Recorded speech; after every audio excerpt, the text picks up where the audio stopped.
Good morning students.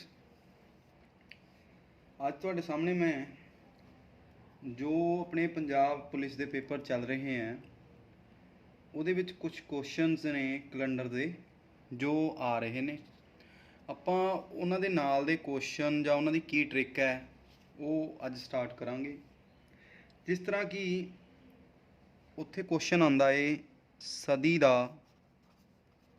आखिरी दिन, सदी ਦਾ आखिरी दिन ਅਤੇ ਪਹਿਲਾ ਦਿਨ।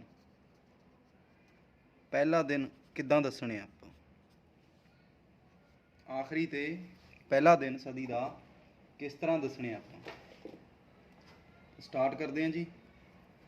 ਸਪੋਜ਼ ਕਰੋ ਸੈਂਚਰੀ ਜਿਹੜੀ ਆ ਉਹ 100 ਸਾਲ ਤੋਂ ਸ਼ੁਰੂ, ਪਹਿਲੀ ਸੈਂਚਰੀ 100 ਸਾਲ ਹੈ, ਦੂਜੀ ਸੈਂਚਰੀ 200 ਸਾਲ ਹੈ, ਤੀਜੀ 300 ਸਾਲ ਹੈ, ਚੌਥੀ 400 ਸਾਲ ਹੈ। ਬੜਾ ਸਿੰਪਲ ਜਿਹਾ ਤਰੀਕਾ ਹੈ। ਜੇ ਤਾਂ ਆਪਾਂ ਕਰਨਾ ਲਾਸਟ ਦਿਨ ਤਾਂ ਇਹਦੇ ਲਾਸਟ ਦਿਨ ਸਿੱਧੇ ਯਾਦ ਕਰ ਲਓ। ਲਾਸਟ ਡੇ, ਸਦੀ ਦਾ ਅਖੀਰਲਾ ਦਿਨ, ਸਦੀ ਦਾ ਪਹਿਲਾ ਦਿਨ।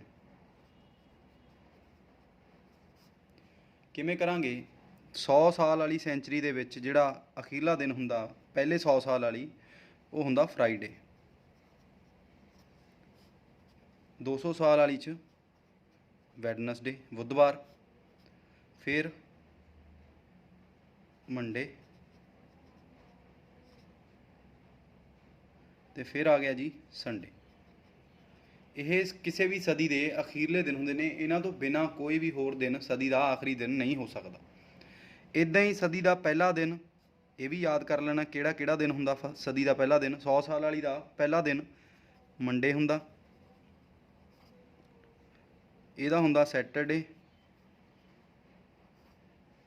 ਇਹਦਾ ਹੁੰਦਾ ਥਰਸਡੇ ਵੀਰਵਾਰ, ਤੇ ਇਹਦਾ ਹੁੰਦਾ ਟਿਊਜ਼ਡੇ। ਇਹ ਯਾਦ ਕਰ ਲੈਣੇ ਆ। ਯਾਦ ਕਰਾਂਗੇ ਤਾਂ ਆਪਾਂ ਨੂੰ ਕੁਐਸਚਨ ਸੌਖਾ ਰਹੂਗਾ। ਫੋਰ ਐਗਜ਼ਾਮਪਲ ਆਪਾਂ ਨੂੰ ਕੁਐਸਚਨ ਆ ਗਿਆ ਪੇਪਰ ਦੇ ਵਿੱਚ ਵੀ 1700 ਵਾਲੀ ਜਿਹੜੀ ਸਦੀ ਹੈ, ਸੈਂਚਰੀ ਹੈ ਜਿਹੜੀ 1700 ਵਾਲੀ, ਇਹਦਾ ਲਾਸਟ ਡੇ ਕੀ ਹੋਊਗਾ? ਸਦੀ ਦਾ ਲਾਸਟ ਡੇ। ਤਾਂ ਆਪਾਂ ਇਹਨੂੰ ਲਿਖਣਾ ਵੀ ਉਦਾਂ ਹੀ ਆ, 4-4 ਦਾ ਗਰੁੱਪ। ਜਿਵੇਂ 1700 ਵਾਲੀ ਹੈ 17, 18, 19 ਤੇ 20, ਇਹ ਇੱਕ ਗਰੁੱਪ ਆ ਆਪਣੇ ਆਪ 'ਚ 4 ਦਾ, ਜਿਵੇਂ ਮੈਂ ਆ ਲਿਖਿਆ। ਤਾਂ ਇਸ ਤੋਂ ਪਹਿਲਾਂ ਕਿਹੜਾ ਗਰੁੱਪ ਹੋਊਗਾ? 16, 15, 14, 13।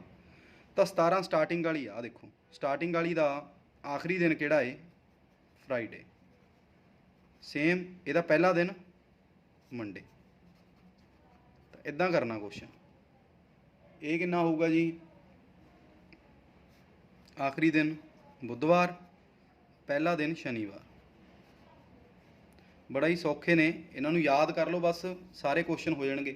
जिदा कल जो पेपर होया सी, उहदे विच क्वेश्चन पुछया भी सदी पुछी सी उन्होंने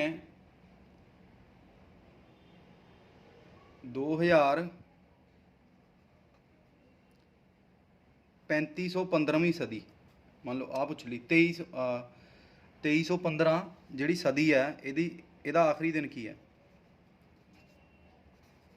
ਆਖਰੀ ਦਿਨ। ਹੁਣ ਤੁਸੀਂ ਆ 15 ਨੂੰ ਨਾ ਦੇਖੋ, ਸਦੀ ਦੇਖੋ ਇਹ ਕਿਹੜੀ ਹੈ। ਸਦੀ ਹੈਗੀ ਇਹ 2300 ਵਾਲੀ। 2300 ਇਹ ਤੋਂ ਪਹਿਲਾਂ ਜਿਹੜੀ ਪ੍ਰੋਪਰ ਪੂਰਾ ਜਿਹੜੀ ਲੀਪ ਵਾਲੀ ਸੀਗੀ ਉਹ ਸੀਗੀ 2000। ਤਾਂ ਇਹ ਗਰੁੱਪ ਬਣਿਆ 2100 ਦਾ, ਫਿਰ 2200 ਵਾਲੀ ਸਦੀ, ਫਿਰ 2300 ਵਾਲੀ, ਫਿਰ 2400 ਵਾਲੀ। ਤਾਂ 2300 ਵਾਲੀ ਦਾ ਪੁੱਛਿਆ ਹੋਇਆ ਆਖਰੀ ਦਿਨ। ਆਖਰੀ ਦਿਨ ਕਿਹੜਾ ਹੋਊਗਾ? 2300 ਵਾਲੀ ਤੀਜੇ ਨੰਬਰ ਤੇ ਆ, ਤਾਂ ਆਖਰੀ ਦਿਨ ਕੀ ਹੋਊਗਾ? ਮੰਡੇ।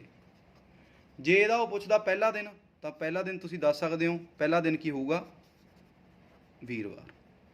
ਤਾਂ ਇਦਾਂ ਤੁਸੀਂ ਕਿਸੇ ਵੀ ਸਦੀ ਦਾ ਆਖਰੀ ਤੇ ਪਹਿਲਾ ਦਿਨ ਕੱਢ ਸਕਦੇ ਹੋ। ਇੱਕ ਹੋਰ ਕਨਸੈਪਟ ਜਿਹੜਾ ਬਹੁਤ ਇੰਪੋਰਟੈਂਟ ਹੈ ਤੇ ਨਵਾਂ ਜਿਹਾ ਹੀ ਹੈ। ਦੂਜਾ ਕਨਸੈਪਟ ਕੀ ਹੈ? ਇੱਕ ਲੀਪ ਵਾਲਾ ਸਾਲ ਹੁੰਦਾ। ਲੀਪ ਵਾਲੇ ਸਾਲ ਦਾ ਉਹ ਸਾਲ ਹੁੰਦਾ ਜਿਹਦਾ ਜਿਹੜਾ ਪੂਰਾ ਪੂਰਾ 4 ਨਾਲ ਭਾਗ ਹੋ ਜਾਵੇ। ਤਾਂ ਲੀਪ ਵਾਲੇ ਸਾਲ 'ਚ ਕੀ ਹੈ ਜੀ? ਕਿਹੜੇ ਕਿਹੜੇ ਮਹੀਨਿਆਂ ਦਾ ਪਹਿਲਾ ਦਿਨ ਸੇਮ ਹੁੰਦਾ? ਮੈਂ ਪਹਿਲਾਂ ਦੱਸ ਰਿਹਾ, ਲੀਪ ਵਾਲੇ ਸਾਲ ਦਾ ਪੁੱਛਿਆ ਹੋਇਆ ਕਿਹੜੇ ਕਿਹੜੇ ਮਹੀਨਿਆਂ ਦਾ ਪਹਿਲਾ ਦਿਨ ਸੇਮ ਹੁੰਦਾ। ਜਨਵਰੀ ਤੇ ਅਕਤੂਬਰ ਦਾ ਫਸਟ ਡੇ ਸੇਮ ਹੁੰਦਾ।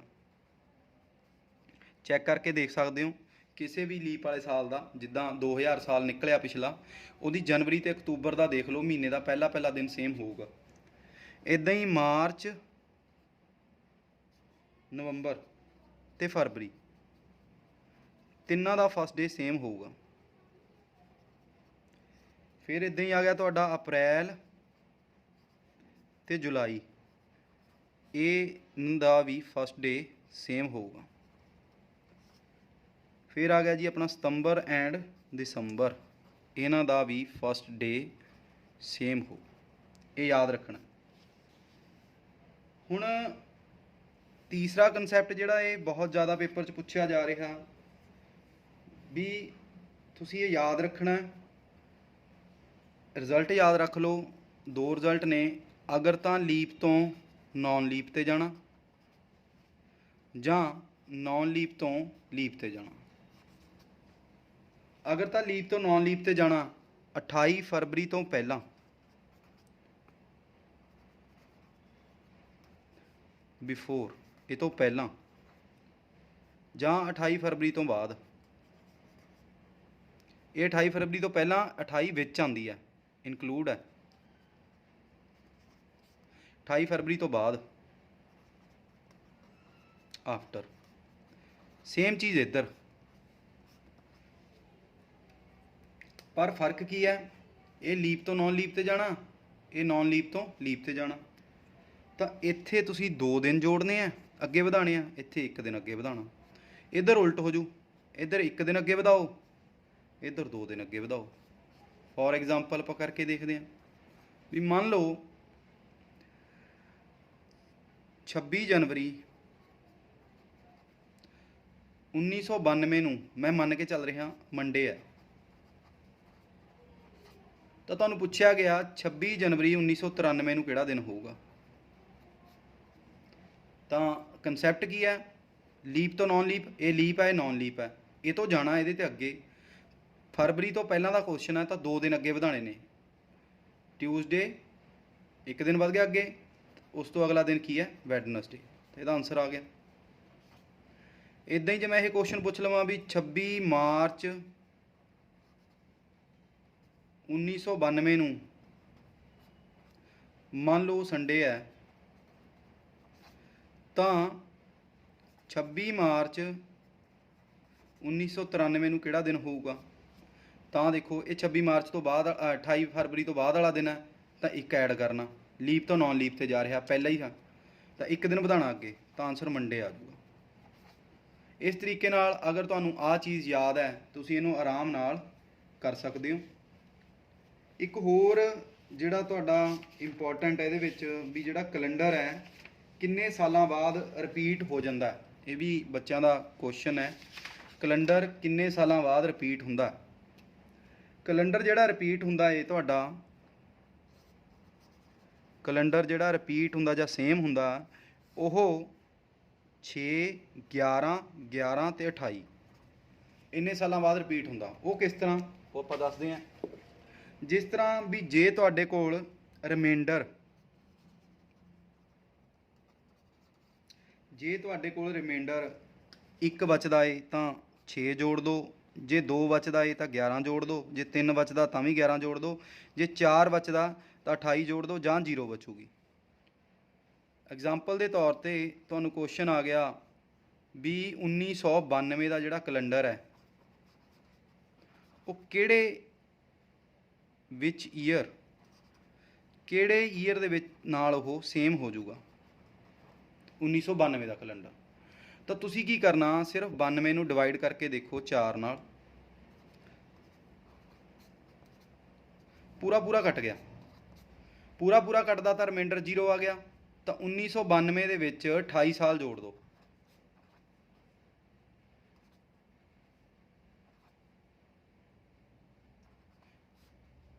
ਦੋ 2020 ਦਾ ਕੈਲੰਡਰ ਇਹਦੇ ਨਾਲ ਬਿਲਕੁਲ ਸੇਮ ਹੋ ਜਾਊਗਾ। ਇੱਕ ਹੋਰ ਕਰਕੇ ਦੇਖਦੇ ਹਾਂ ਵੀ ਜੇ ਮੈਂ ਤੁਹਾਨੂੰ ਪੁੱਛ ਰਿਹਾ ਵੀ 1976 ਦਾ ਜਿਹੜਾ ਕੈਲੰਡਰ ਹੈ ਕਿਹੜੇ ਸਨ ਦੇ ਕੈਲੰਡਰ ਦੇ ਨਾਲ ਸੇਮ ਹੋ ਜਾਊਗਾ, ਤੁਸੀਂ ਦੱਸ ਸਕਦੇ ਹੋ। 76 ਨੂੰ ਵਿੱਚ ਰੱਖਿਆ ਤੇ 4 ਨਾਲ ਕਰਿਆ ਡਿਵਾਈਡ, ਬਚਿਆ ਕਿੰਨਾ ਜੀ 3, 9 ਚੌਕਾ 36, ਪੂਰਾ ਪੂਰਾ ਕੱਟ ਗਿਆ, ਜ਼ੀਰੋ ਰਿਮਾਈਂਡਰ ਆ। ਤਾਂ 1976 ਦੇ ਵਿੱਚ 28 ਸਾਲ ਜੋੜ ਦਾਂਗੇ,